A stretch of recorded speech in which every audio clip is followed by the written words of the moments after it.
Welcome to your fall into the deep flow. Begin by centering and aligning with your breath.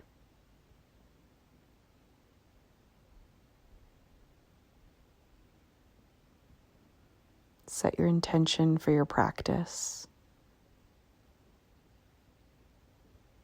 When you're ready, inhale the arms high and exhale, surrender them forward. Try to maintain a nice long spine, shining through the heart. I find lengthening through the spine here and expanding through the heart allows me to check in with the hips and low back.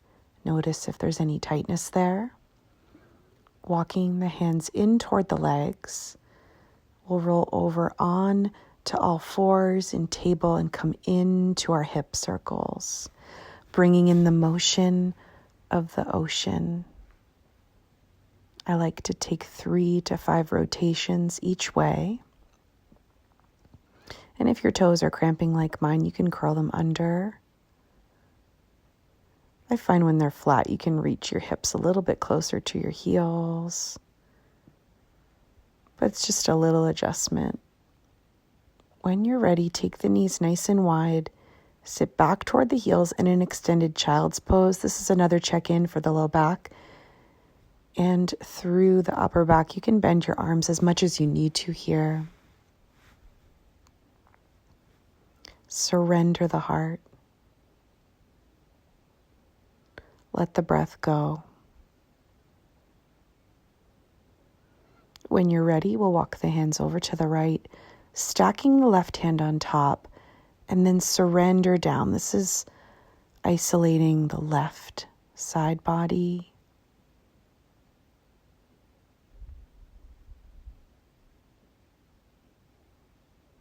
Eventually walking the hands through center and bringing them over to the left side. Right hand stacks on top, stretching through the right side.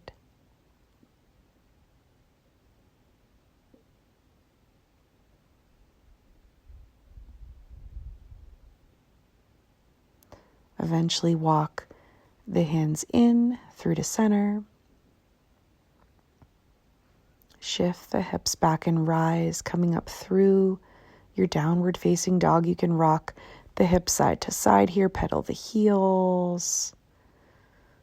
Nod the head yes, shake it no. Relax through the upper back.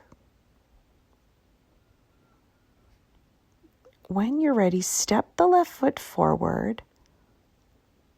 Coming into your low lunge, that right foot, the toes can be down or curled under. We're going to open up through the heart. Slight tuck in the tail here, trying to activate that front hip flexor on the back leg where the hip meets the thigh. And then we're going to hinge back into a hamstring stretch. Hands can be on your mat or on your thigh, breathing into the back of the leg. Bend through that left leg. Walk it back to meet the right leg and Ashtanga Namaskar, knees, chest, and chin, or Chaturanga through Cobra, upward facing dog, and exhale in your downward facing dog. Right foot comes forward, low lunge. You can open up through the heart or bring the hands to that front thigh. Slight tuck in the tail here, trying to activate that left hip flexor where the hip meets the thigh. And then we'll hinge it back, coming in to our hamstring stretch. On the right, hands can be down or on that right thigh. Again, a nice long spine. We sometimes feel that stretch a little bit deeper just by elongating through the spine. Bend through that front knee to release it and bring it back to meet the back leg. And vinyasa through Ashtanga Namaskar or Chaturanga Dandasana.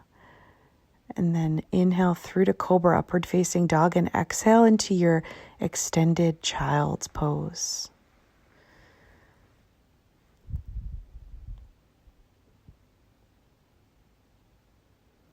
Eventually making it your way into a 90-90 position. So your legs are creating letter L's. And we're just going to frame that front shin. This is an alternative to half pigeon. So instead of our back leg being extended, it is bent. But you're getting that same stretch on the front hip.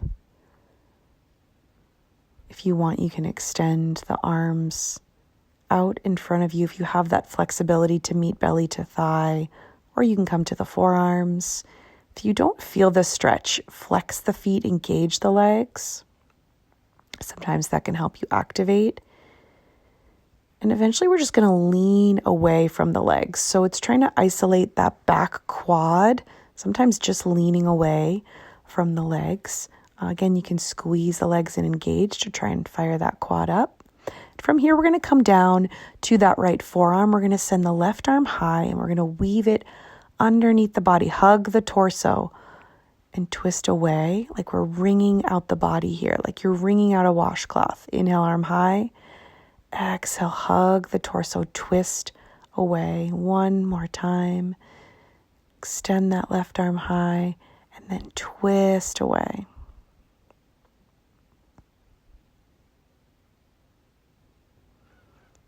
Coming back up through 90-90. And you can bring the feet beside each other and windshield wiper the knees side to side.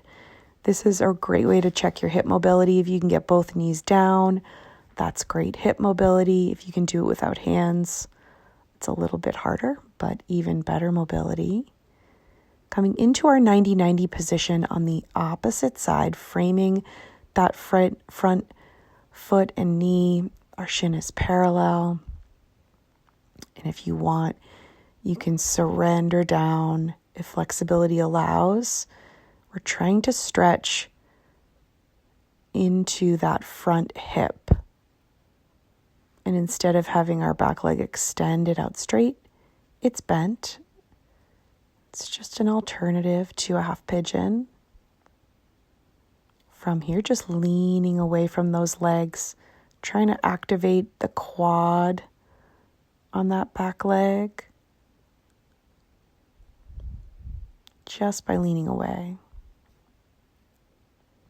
Eventually coming down to the forearm, extending that right arm high and then weaving it underneath, hugging the torso, twisting away.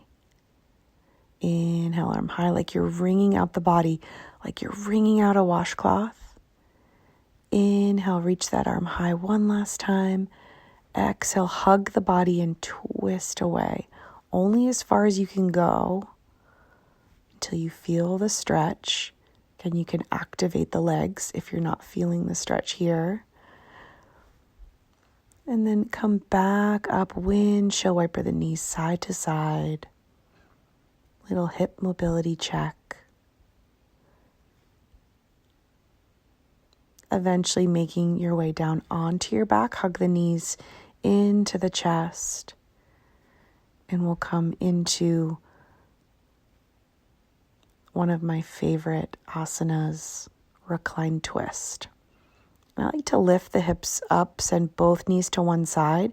But if you prefer a single knee down twist, you can extend the bottom leg. And you can use the assist of that right arm, holding on to that left knee. Left arm's extended, left shoulder's on the floor. You can take the gaze over that left shoulder. Try and ease through the spine and the legs here. You could also bring a prop under that top knee for some support.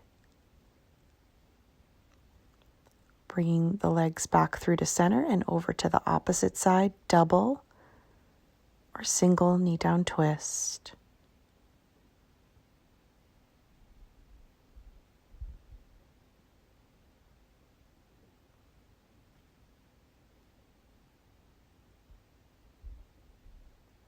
Trying to open and release through that top hip. When you're ready, you can windshield wiper the knees, side to side, feet on the floor, or hug the knees into the chest. Eventually, arms extended, legs extended, to take Shavasana for as little or as long as you'd like.